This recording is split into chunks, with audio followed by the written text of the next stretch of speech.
Hello and welcome to the Learn It All podcast. I am Darren Bridget, joined today by my co-host, Damon Lemby. Today's episode poses a fundamental question. For anyone on the path to leadership, what are the key skills and mindsets rising leaders need to develop to succeed? With the answer, Mark J. Silverman, author of the Rising Leaders Handbook. Mark, it's great to have you here. Welcome to the show. Thank you. I can't, I'm hoping I have the answer. Yeah. I set you up big and at the end of this episode, the answer will be there for everyone to take in perpetuity. And it is the answer. Great. And this will be the last podcast anybody ever does because we fixed it. Yeah. We're going to fix it. This is it. The be all end all podcast. Got it. So welcome. This is a big deal. I'm glad everyone showed up. So maybe to set our sights back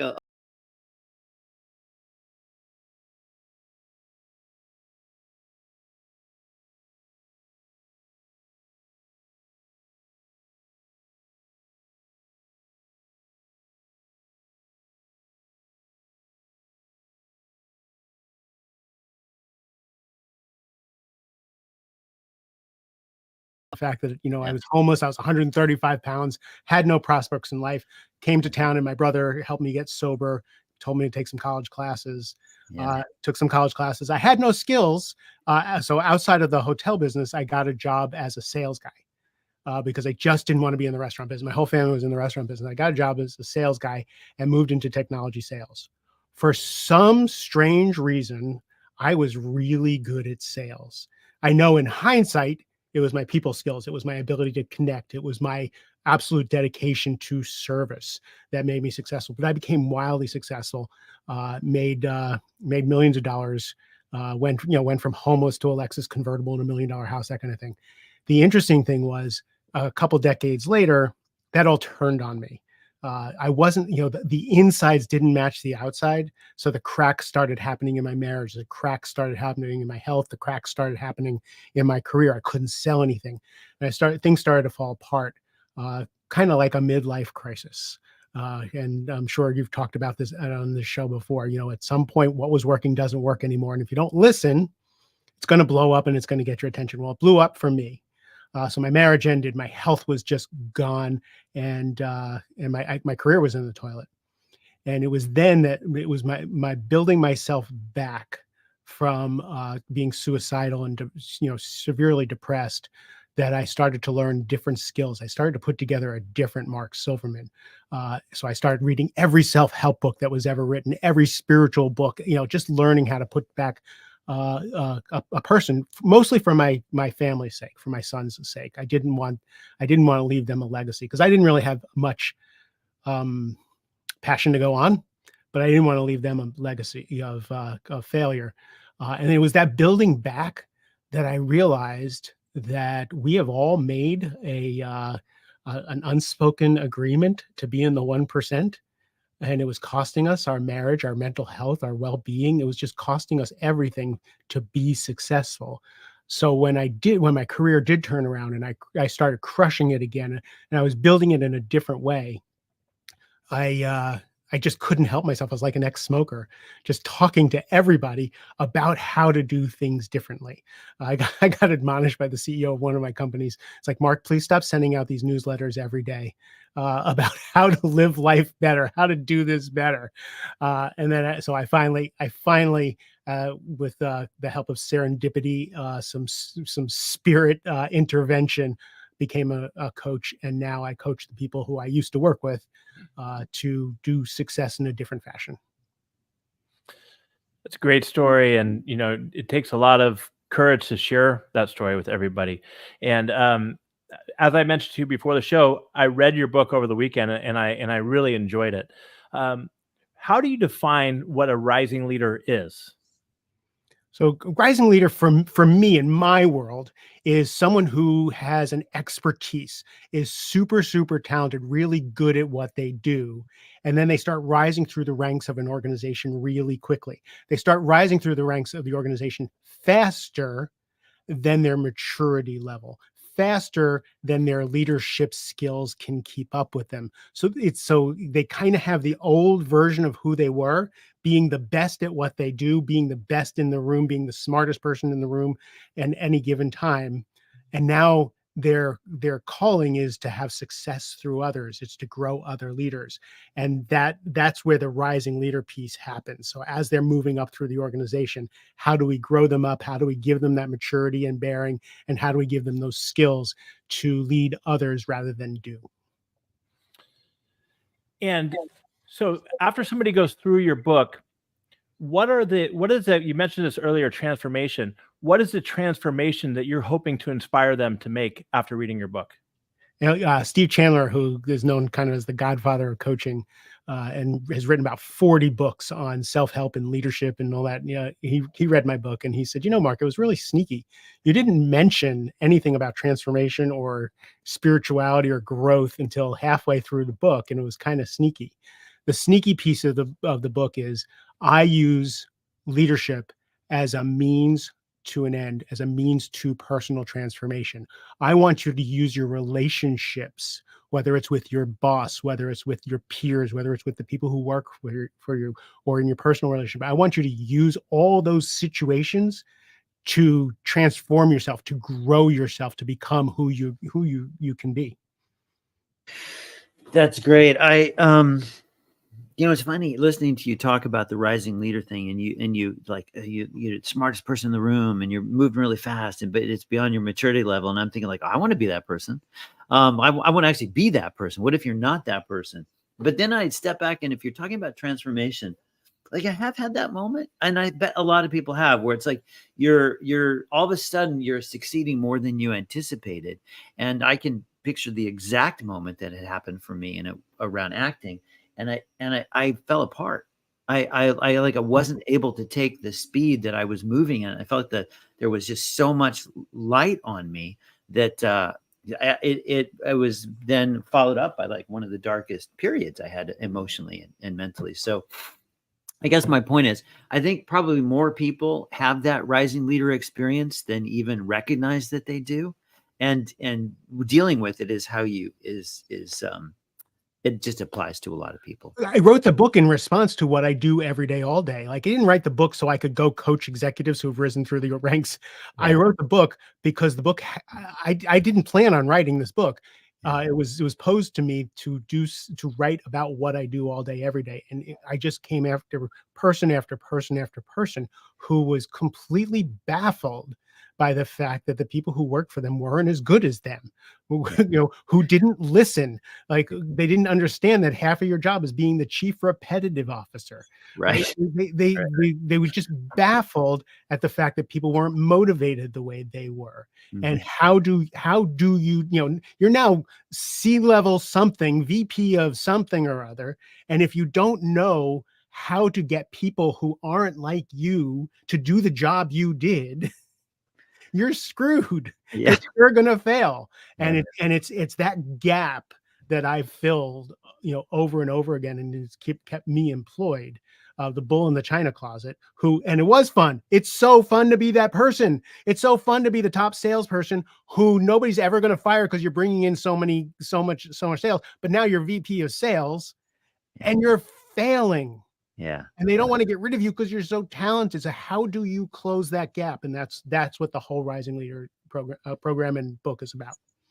Well, let's get into the book a little bit. And it's great because this is a handbook. You built it to be very actionable for people. And you have this really terrific framework for it. Kind of like I think of it as almost a compass points, where you talk about leading up, leading across, leading your team, and then leading yourself. It's such a nice... It's like I know I can orient myself in this world very easily. Can you talk to us a little bit about how you came up with this framework, and then we'll get into each one of them in more detail? Sure. So I was actually locked in a room by a friend of mine, another coach, who gave me a book of sticky notes. And she said, I want you to take everything you do all day, every day, and I want you to write it on the sticky notes, and you're going to put it on the wall to make sense of what you do every day. And the four perspectives came out really clear. The first thing I do is I teach people to lead up. I teach them to become a trusted advisor, because often I get hired when the CEO is like, this person is driving me crazy. teach them how to talk to me, teach them how to bring things, to the leadership team meetings. So that's the first place, is leading up, becoming a trusted advisor. Then I noticed that a lot of these people who are super talented don't play well with other super talented leaders who also have agendas, who also are smart, who also have great ideas, who also want resources, who also have great enrollment skills. How do you how do you have that co-opetition when you're actually on the team, you're rowing in the same direction, and you want to shine at the same time? So that was totally baffling to people. So sharp elbows was ruining the continuity of the team, but you don't want to kill that spirit. Then leading your team, which is always, the challenge. And there's enough books written on, how do you lead the team and delegate and empower and all that stuff. And then the most important thing for me is, because it all comes down to, how do you lead yourself? How do you become the best version of yourself in every situation you find yourself in?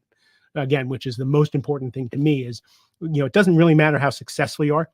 You can live on $100 million yacht and be miserable, or you can sit on a folding chair in a 1-bedroom apartment and be content.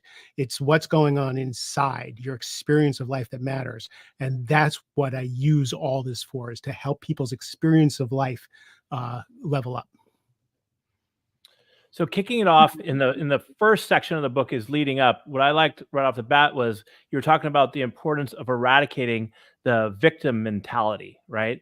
I've also kind of found that in order to be a high performer or a rising leader, you can't really have that victim mentality. So people who want to get there, how do you help them eradicate that? It's incredible how these go-getters will turn into a victim at the drop of a hat. Because again, think about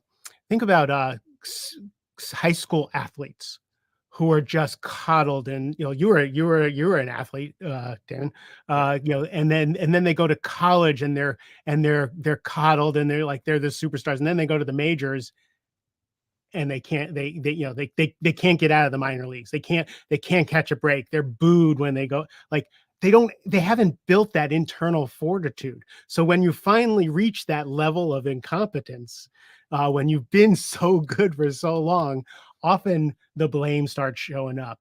Often the talking about other people, the pulling other people down, the competition, I have to win, so you have to lose kind of thing. Sometimes the thing that have gotten people up the ladder is that win-lose thing rather than win-win-win. So those things start to become really acute the further you go up the ladder. How many C-suite executives have you met who are just the most genuine, cool people? I remember when I was selling to the C-suite, I was always, again, I was poor and I was homeless when I was younger. So when I was in these these beautiful executive offices with these people who ran like multinational corporations, and they were gracious and kind and intelligent and thoughtful. When those edges, in order to get there, there's the jerks there, but for the most part, they start to learn how to be with people. They'll start to learn those skills. And that's what I think has to fall off as you rise up through the ranks, if you want to be successful, if you don't want to be the poison pill on a team. When it comes to leading up, I think there's different ways that I feel like people think about it. You talk about being a trusted advisor, and actually that seems to me like the smartest thing to focus on. But people are also talking about, how do I look good to my boss in that managing up way? How do I influence their decision making and kind of like create the action in the organization that I want to have happen? If you kind of take the big perspective, what does leading up mean in that sense? How do you think people should approach this idea? Again, you want to be the even keel person in the room. Most CEOs are under so much pressure. Most people who have either built businesses or rise to the level of CEO are a little crazy. They have a lot of energy, let's just say. They have a lot of ideas. They're idea machines. If you think about rocket fuel, visionaries versus implementers, they're visionaries. So they don't want to be held down. So becoming a trusted advisor is working with the personality that you have.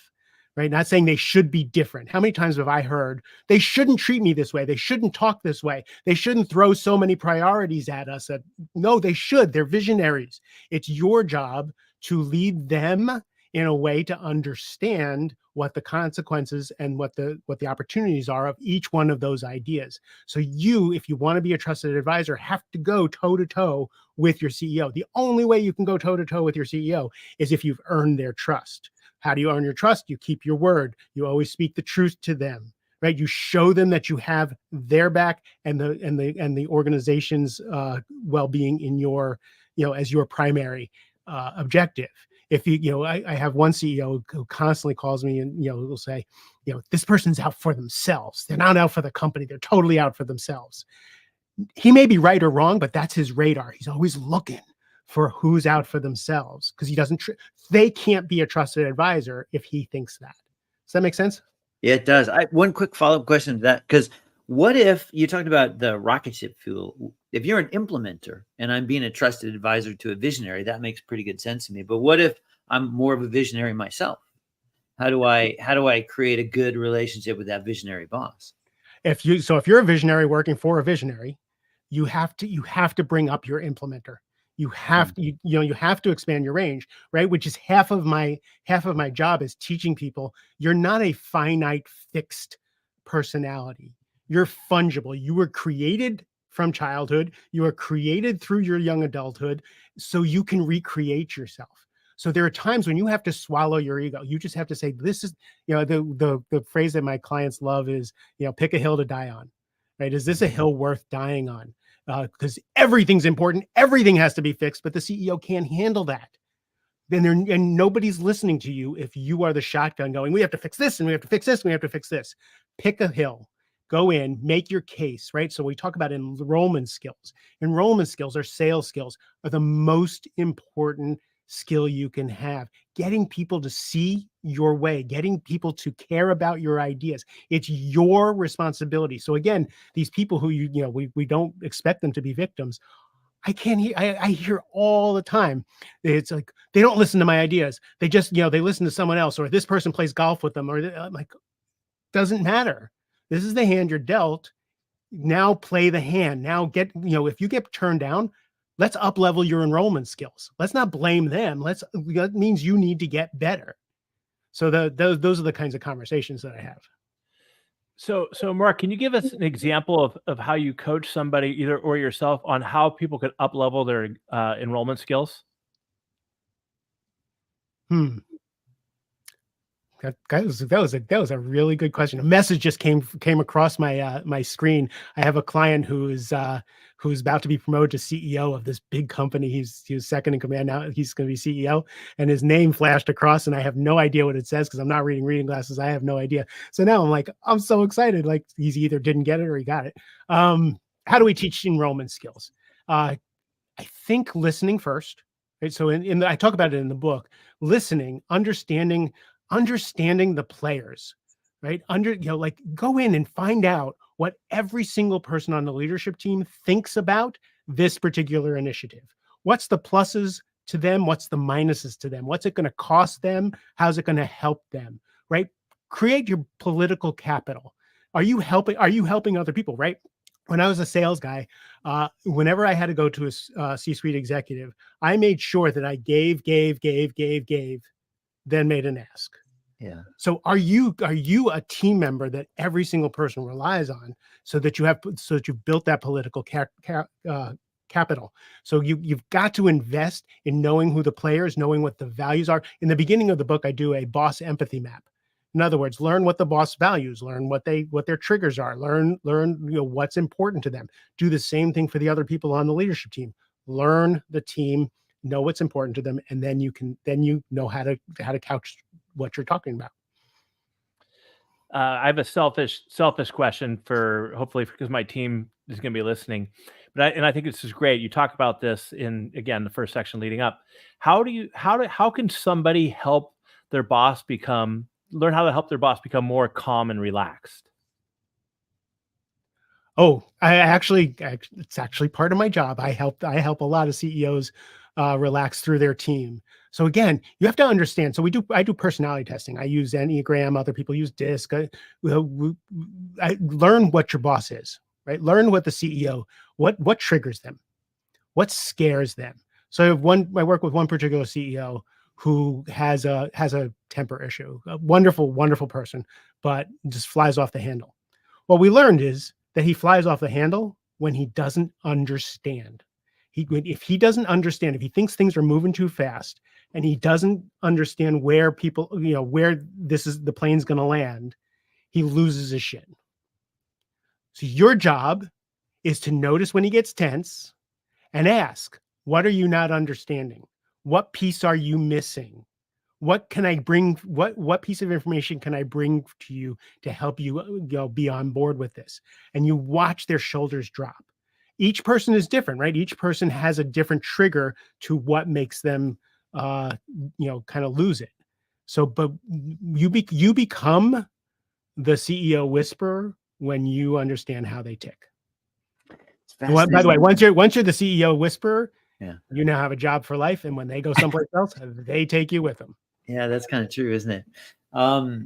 It's interesting to hear you talk about all this because it really feels like I think people imagine showing up with a great leader means that you're passive. They just know what to do and they lead you and you follow and it's easy. But actually, the whole game here, really, as a rising leader, is to focus a lot on help. It's a two-way street. Like you have to empower that leader to be all that they can be, and that's kind of a big part of your job. I was hired by a CEO to work with a VP, and the CEO was like, I need him to be a trusted advisor. I need him to challenge me. He's so smart. He's the smartest person in the industry. He's great for the company, but I need a partner in crime, not someone who works for me. So I need you to teach him to speak up, but speak up so that I can hear him. Right? I do know I'm difficult. But we created ground rules. We created trigger words. We created all kinds of stuff so that, how would you like me to disagree with you? Yeah. If you'd like me to disagree, what words would help me help you relax into us disagreeing? Michael Bungay Stanier wrote a great book called How to Get Along with Almost Anybody. Right? And it's all about improving relationships. Again, it's learning the person and then being willing to be the person in that. It's not manipulative. It's not losing yourself to be able to be the person a person needs in a particular situation. But totally. Well, and it kind of encourages everyone else to be the same. I mean, I hopefully create some reciprocity with your boss as well. So that now maybe let's move into this next section, because this next section seems to be really challenging, which is leading across. And I've had people ask me this question before, it's a VP and I need to give this other VP feedback. And this is, I think, and I think you even call this out. This feels like the trickiest dimension to operate in. It's, again, how do you lead on a team of other leaders who all have ambitions, who all, it's just a cauldron of competing agendas, right? How do you start rowing in the same direction? And the number one thing, and Patrick Lencioni talks about this, if there's not trust on a team, you can't move up the hierarchy. You can't conflict well if you haven't created trust. You can't create results if you haven't created trust. So creating trust on the team. And it's one of the things I teach is it's okay to be the only person who can get along with everybody. It's okay to be that person who so-and-so, the CFO is such a pain in the ass. Nobody gets along with him. I do. Right? Like it's okay to be that person. So again, you learn who these people are. It's really hard to hate close up. It's really hard to dislike when you know someone's story. And you learn someone's story, you learn what makes them tick, you learn why their sharp edges are there. Now you have compassion. When you have compassion, now you can create that trust. When you have that trust, now you have allies on the team. So it just takes the extra work to know that that's part of your job. Again, that victim mentality is, why do I have to sell to everybody in the organization? Why do I have to be the one to get along with other people? It's because you picked up my book and now you're just a little bit more emotionally intelligent. So now it's your responsibility, right? I'm a coach in my committed relationship. Why do I have to be the emotionally intelligent person in the fight? Because I have the tools, right? So that's part of it. I love the analogy you use that you're no longer playing golf. Now you're playing soccer or basketball, where passing and strategy comes into things. And you see that. And I love Michael Jordan's documentary, and you talk about that. For the first 8 years, whatever it is, he never won because he was always the best, a hard driver doing it his own way. But then he was able to. Do you think what he was able to do was he able to see that other people could add value and do things differently, and he was able to build more trust, and that's why they started winning? It's totally why he started winning. My friend Devin Bandison, who's he coaches in the NBA, and he told me the story about Michael Jordan, and that's how I got into the book, about the fact that when he went to the Olympics and he had other superstars on his team, he started to learn that he could trust other people in his organization, and that's when they became the dream team. He brought that back to the Bulls. And that's when the game was completely changed for him. He started to understand, Scottie Pippen and Dennis Rodman were going to be total assets to him. So when it comes to leading across, this idea that, what I'm getting is that you don't have to do it in a vacuum.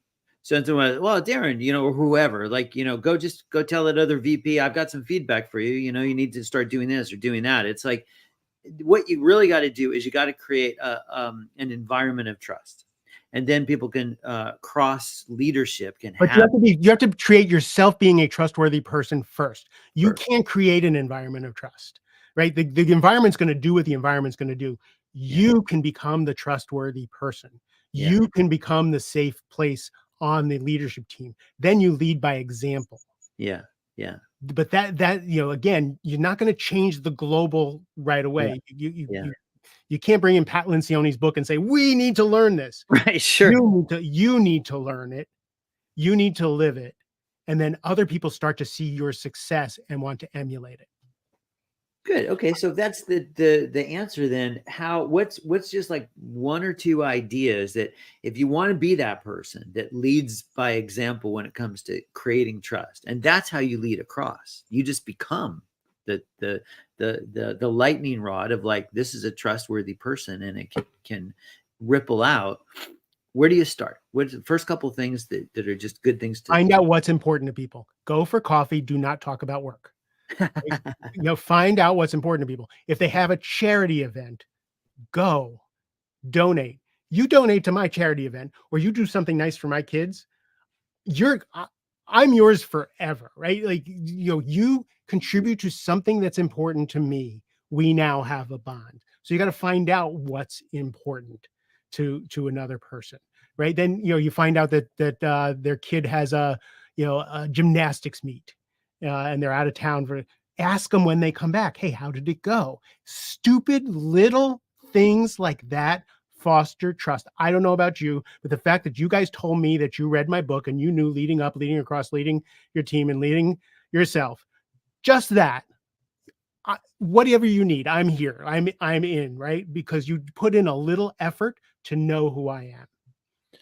And on top of that, I agree with you 100%. Just taking, because as a leader, especially, you're jumping from one conversation to the next. But if you could even take 5 seconds to reflect and just ask somebody how they're doing, and actually listen to them and not be looking at your phone.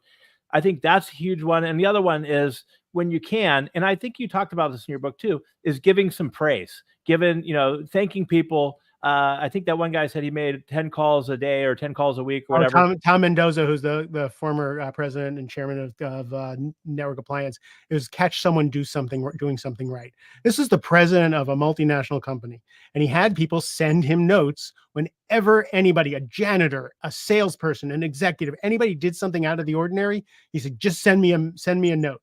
And he would pick up the phone and he would call, most of the time get voicemail, say, hey, this is Tom Mendoza. And you're like, oh my God, the president of the company.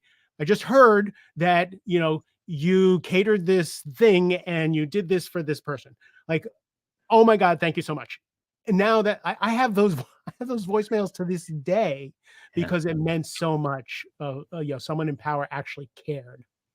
I have a cousin who worked for Disney, and she's got framed in her house an email, a lower level employee she was at Disney, email from Bob Iger thanking her for the contributions that she made to a specific thing. And it goes, I mean, it just takes such a little bit amount of effort to do that. And the recognition just goes so far, and you get people bought in forever for you doing that.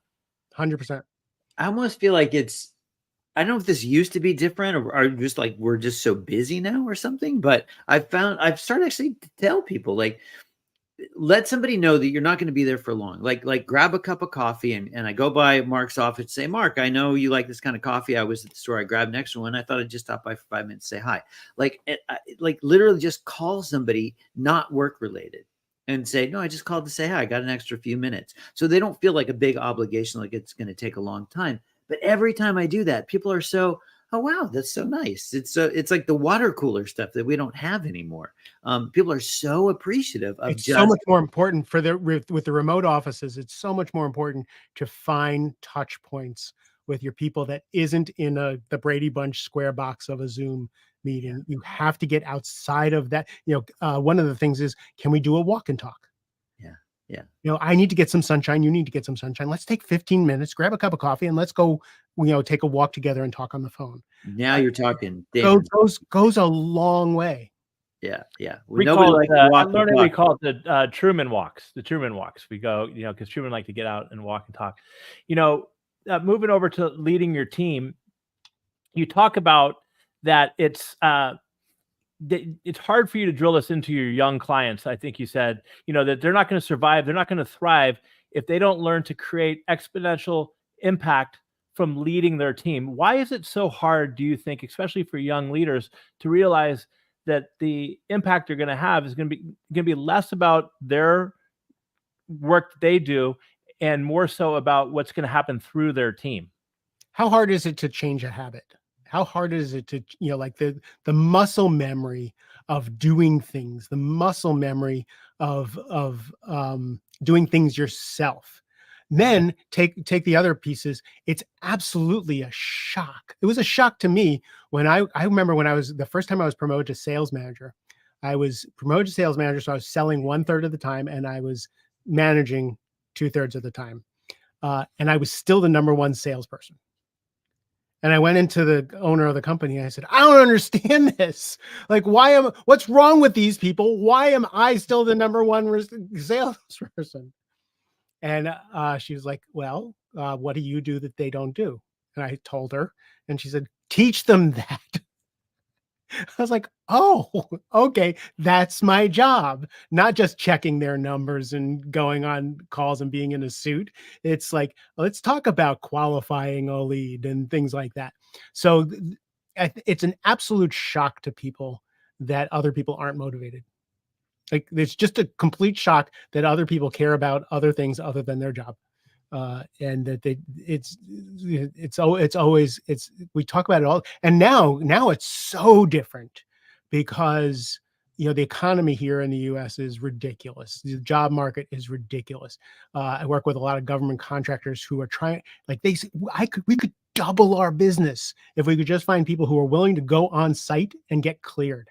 Right? We could make but we can't find people because they can go live in Miami and work from their balcony on their laptop for $250,000 a year. They're not going to go up to NSA and work in a gray office building. So the competition for those driven people is so high because a lot of those driven people are either being highly paid someplace else or they're leaving the corporate workforce and working for themselves. So you have to develop the people who are working for you, the people who are there. So these skills that we're talking about, these soft skills, these leading from the heart, these, being a vulnerable leader, being a caring leader, it's so important now because you have to nurture the talent that you have. I agree with that. And we talked a little bit about this backstage, but what are your thoughts on, should everybody look at the career trajectory as going from being a rock star individual contributor to a leader? Because I've seen so many times where somebody would contact me, usually in sales, and say, hey, Damon, I'm so excited. I'm getting promoted into being a leadership. And I'd be like, no, you shouldn't do it. What are your thoughts on that? Well, first of all, sales manager is one of the hardest, worst thankless jobs on the face of the planet. You go from having your time You be make your less own, money. right? And then you go make less money, and then you're accountable for the people above you and below. Like, it's just sales. You only do sales manager if you really want a leadership trajectory someplace, because if you're a stuck sales manager, it's such a hard life. And I'm not knocking it. I'm just saying it's really hard to be squeezed between a bunch of thoroughbreds who, are doing whatever they do, and then your people who want predictable sales results. No, I think it takes a certain personality type. It takes a certain willingness to let go of your ego. Like, your job is no longer to shine. The way you're going to shine is for your people to excel, and to get to shift your center of gravity, to work with your ego enough to put yourself a little bit lower and put everybody else up. The best CEOs work for their people. Right? They're not doormats for their people, but they work for their people. They're basically a Zamboni. They're like, what can I do to make your jobs, to make our company successful, better? Same thing with people who are stepping into leadership. You have to make that actual conscious choice. Okay, I may not get the spotlight. My people get the spotlight. Then I get the spotlight, and that's the way it goes. I also think I agree 100% with that. I also think sometimes, especially for new leaders, it takes courage. You kind of sticking your neck out there, because now you're hoping, yeah, that your team, it's not you out there actually doing the work. You're relying on your team to make you be successful. You're relying on your team, or you can think of it as your team as your resource to become successful. Right. And you can really think about each individual person. What are their talents? What are their talents? What are their weaknesses? What do they need? How do they need to be motivated? Because again, everything isn't a nail, so you can't be a hammer. Every single person is motivated differently, and has different challenges. And especially again, in this day and age, since COVID, people don't think about work in the same hierarchical order that they used to.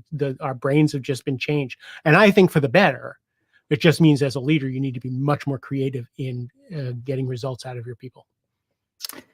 In so many ways, Mark, it feels like the book, as you wrote it, is pointing towards the almost what I feel is like the most important, or maybe even your favorite part of it, which is leading yourself. But you didn't start with that piece.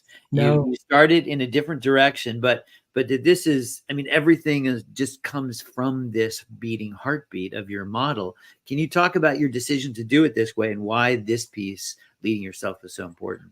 I am the only one who thought leading yourself should be last. The person who locked me in the room with the sticky notes said, up until publication date, she's like, you have it all wrong, Mark. I'm like, no, I don't.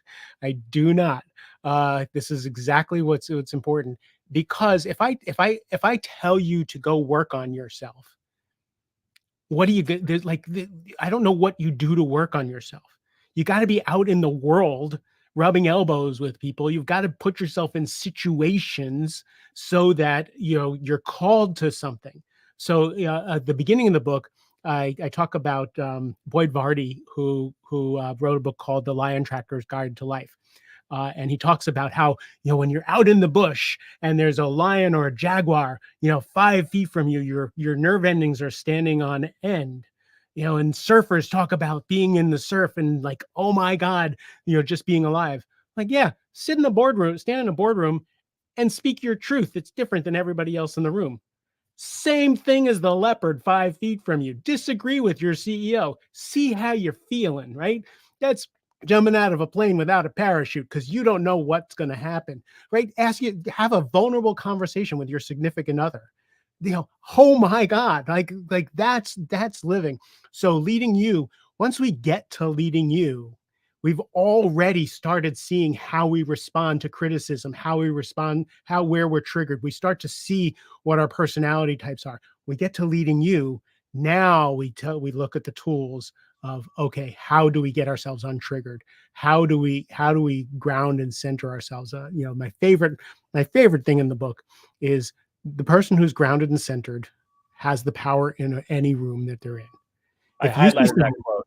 Yeah. If you're in a room and you see someone who's calm, cool, and collected, they win. My older son, he and I butt heads politically, and like he's so intellectual and thoughtful, and we'll start having an argument, and I'll just end up with just because, and he's like, "What are you getting all upset for, Dad?" I'm like, "Oh, he won again."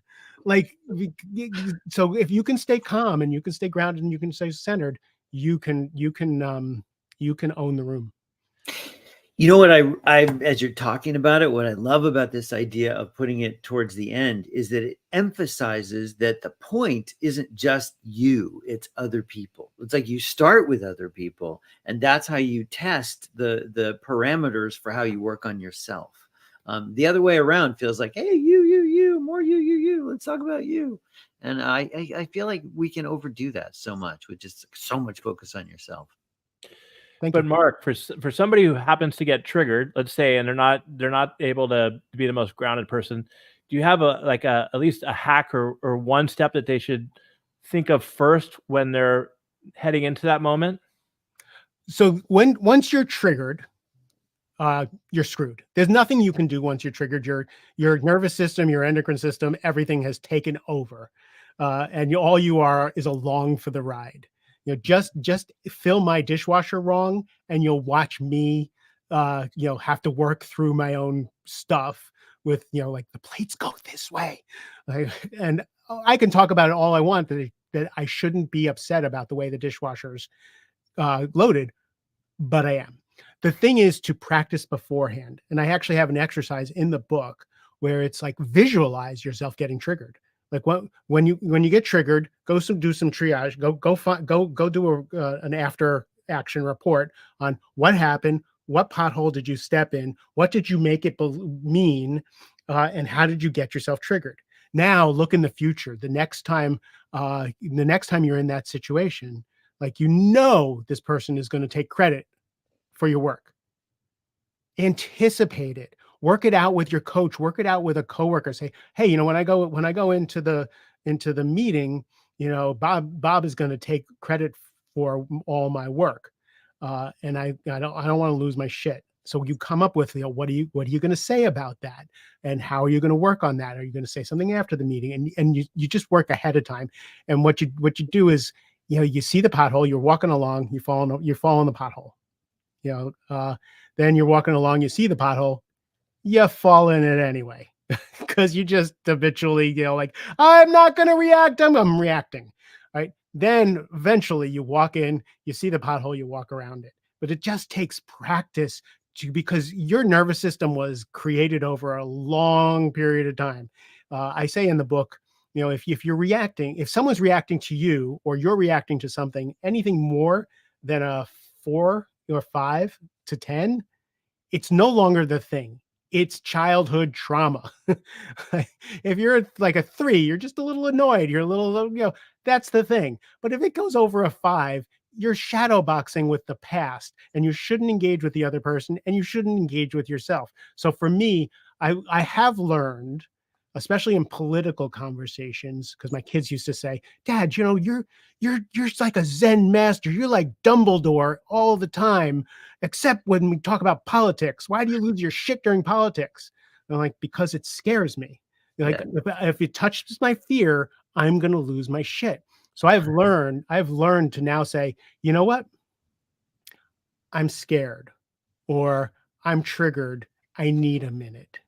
I was having a conversation with my son back in Thanksgiving, and he told me something he wanted to do, and it just froze me in my tracks, terrified me.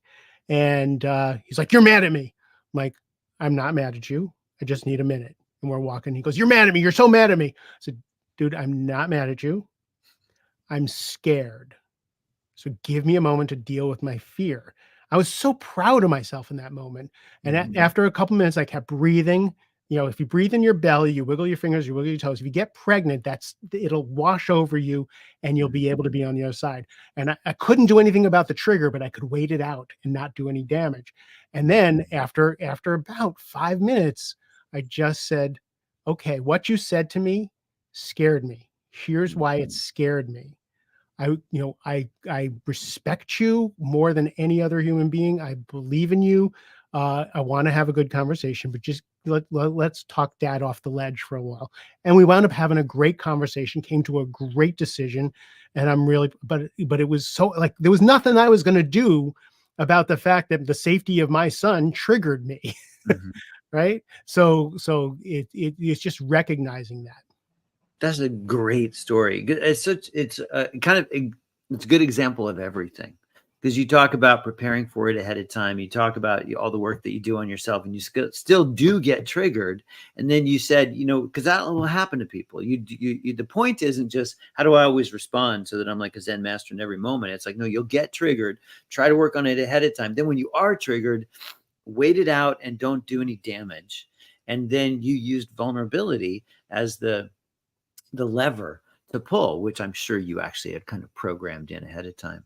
Not on this one. This one blindsided me. This was like, he said the thing, the one thing, the only thing that would have triggered me. Yeah. I was like, oh my God, this is a test. Is he a teenager? No, my sons are 23 and 27. Okay. Yeah, but still young enough. Like that's how they do it. That's what they do.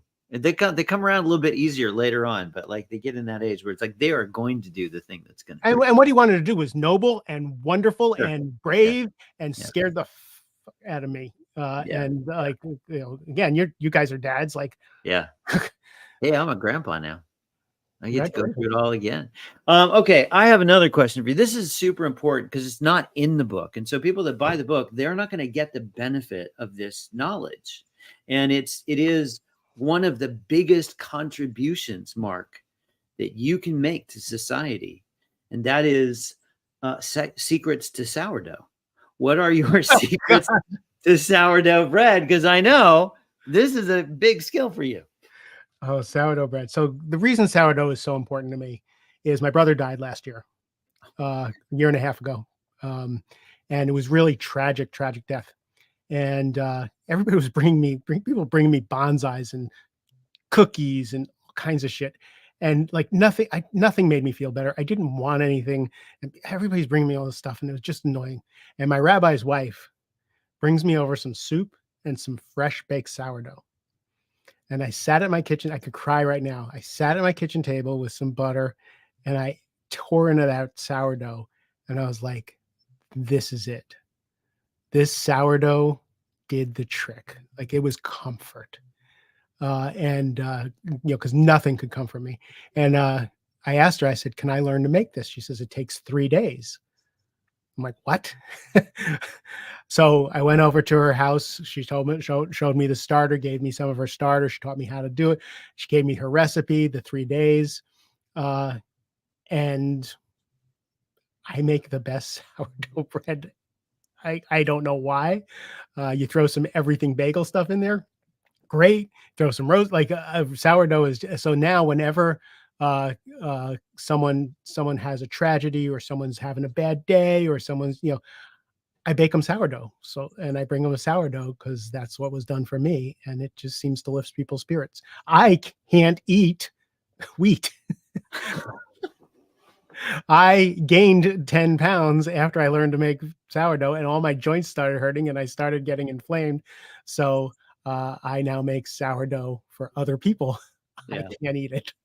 My wife is a terrific baker, and she would bake bread when we first met. And when it comes out of the oven with like a cube of butter, I just eat the whole thing.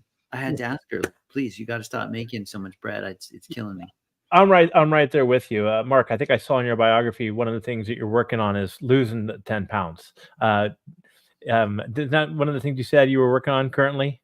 No, that was back then. I did finally get down to the weight I wanted to. It was really bothering me that I'm a coach and I'm disciplined, and I can't seem to get these last 6-7 pounds off and get, I'm 62 years old. So it's, it's not easy to drop the weight. And I did. I got to 160. And the very next day that I got to 159 pounds is when I learned to make the sourdough. It's funny how life works out. So Marky Mark gained all the weight back and is now back on the how because my body changed. It's sick, something happened between 60 and 62 that my body completely changed and everything I did before doesn't work anymore in order to stay thin. And I'm vain as all get out. And I see videos of myself on stage and all that. And I'm working on what foods work for me, and so that's my food is my biggest challenge, is I don't know how to eat. Every diet, everything I knew how to do before doesn't work now. So that's my current challenge. I'm right there with you. I mean, I quit drinking 9 years ago as well, and lost a bunch of weight from it. But food is just the biggest challenge. We're almost coming up on time. But before we get to our signature question that we have, is there anything about your book that you want to touch on that maybe Darren and I haven't asked about that would be really beneficial for the listeners before they go out and buy it? I want them to, anybody who reads the book, I want them to read the book, not so much as as a career catapult, but as a means to an end to have a more sustainable, enjoyable life in working. Again, freedom is in the ability to have difficult conversations. Freedom is in being able to be honest. And I think that's a thing that people find really hard when they feel beholden to a job or a boss or a paycheck. And this gives you a way to get that freedom within those parameters. I want people to be free. Again, that's the whole purpose of everything I do, everything I write, every minute of my life is to help people to be free right here, right now, no matter what their circumstances are. That's great. That's great. So one of our signature questions, Darren already threw it out there, the sour bread, so you can't use that. What is one thing that you can share with our audience that most people are unaware about you, that don't know about you? Let's see. My guilty pleasure is talent shows. America's Got Talent, The Voice, Britain's Got Talent. Like, I live for auditions, and then I live for watching people grow and shrink as the stage gets bigger. I like, for me, I can feel how much people care, how much they worked for, and I'm really inspired by anybody who steps out of their comfort zone and tries something. So for me, talent shows are I cry every morning at these stupid things. That's great. And you actually start the day with the talent show. I get on my elliptical and if again, it depends on if it's in a cycle of that. And I just sit there, and then I run upstairs. I'm like, look at this. Oh my God. This is so beautiful. Oh my God. Like, what? Like, don't you see this? Yeah. It's great. Well, it is. It's all the hope, and to watch people. I mean, I guess I watch the recap ones, but those ones that just totally make you cry, which you don't expect it coming, and then this like little kid busts out with, Janis Joplin or something. Yeah. They're pretty sweet. Well, okay, we said today this would be the one and only podcast. Basically, the end of all podcasts is the one we just did, because we answered the question: what do you do if you're if you're a rising leader? What are the skills and mindsets? And I kind of thought, I think it was an ambitious goal, but I feel like we got pretty close.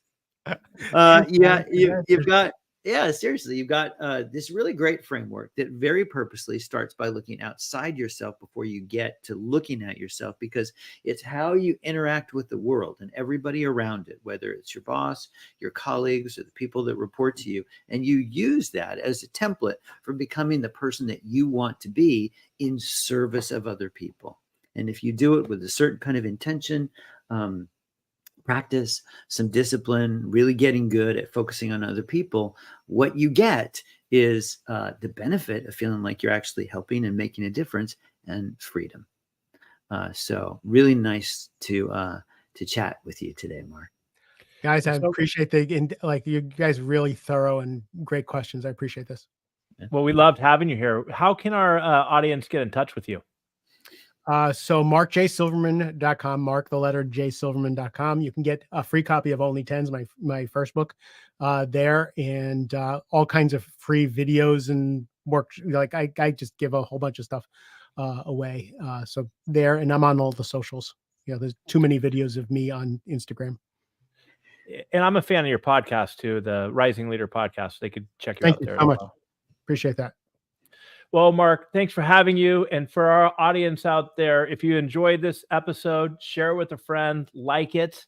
And until next time, stay curious and keep learning. Have a good day, everyone. See ya. Thanks.